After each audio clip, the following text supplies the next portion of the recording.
আরো সেসব কি করছিস? দোস্ত আমাকে ছাড়, আমার অনেক ব্যথা লাগছে। আরুষ পাগল হয়ে গেলি নাকি? প্লিজ টিয়া, আমাকে বাধা দিস না। আমি নিজেকে কন্ট্রোল করতে পারছি না। আমাকে প্লিজ তোর কাছে আসতে দে। আরুষ, এটা সম্পূর্ণ ভুল করছিস। প্লিজ আমার উপর থেকে ওঠ, আমার হাতে লাগছে কিন্তু। উফ, ঘ্যান ঘ্যান করিস না তো। আরুষ টিয়াকে আর কিছু বলতে না দিয়ে টিয়ার উপরে ঝাঁপিয়ে পড়ল। টিয়া আরুষকে সরিয়ে দেওয়ার চেষ্টা করতে লাগলো, কিন্তু আরুষের শক্তির সাথে টিয়া পেরে উঠল না। টিয়া চিৎকার করতে গেলে আরুষ টিয়ার ঠোঁটের সাথে নিজের ঠোঁট বসিয়ে দেয়। টিয়ার চোখ দিয়ে অনবরত পানি গড়িয়ে পড়তে লাগলো। আরুষ ক্ষুধার্ত প্রাণীর মতো টিয়াকে রেপ করতে লাগলো। টিয়া সহ্য করতে না পেরে জ্ঞান হারিয়ে ফেলল। আরুষ ক্লান্ত হয়ে টিয়ার উপরেই ঘুমিয়ে পড়ল।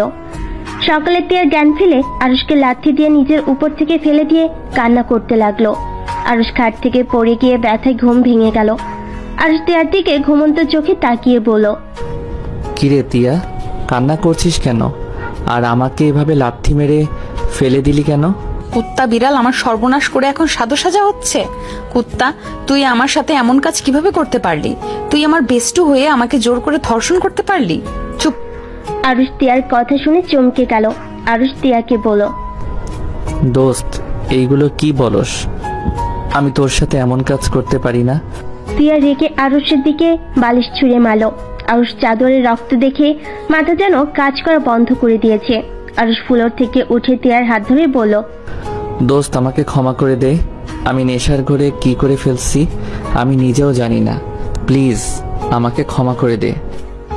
টিয়া আরুষের হাত এক ঝটকায় সরিয়ে দিয়ে কান্না করতে করতে বলল, চুপ কর, একটা কথাও বলবি না। তুই একটা জানোয়ার। তুই কতটা বাজে ভাবে আমার সাথে শারীরিক সম্পর্ক করছিস। আমি জ্ঞান হারিয়ে পর্যন্ত ফেলেছিলাম, তারপর তুই আমাকে ছাড়স নাই। টিয়া, বিশ্বাস কর, আমি সত্যি ইচ্ছে করে করি নাই। আমি নেশার ঘরে কি রেখে কি করছে আমি সত্যি নিজেও জানি না। প্লিজ তুই আর একটা কথাও বলিস না। যা করার ভালোই করছিস। তুই আর কোনোদিন আমার চোখের সামনে আসিস না। Just I hate you. টিয়া খাট থেকে নেমে জামা কাপড় পরে খোঁড়াতে খোঁড়াতে ওর রুমে চলে গেল। আরুষ মাথার চুল টানতে লাগলো। আরুষ বিড়বিড় করে বলতে লাগলো, আমি এটা কিভাবে করতে পারলাম? উফ, এইটা কিভাবে করে ফেললাম?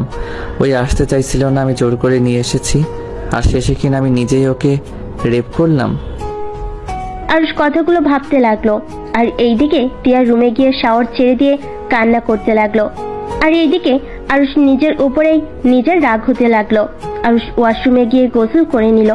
আরুষ বেলকনিতে বসে ভাবতে লাগলো,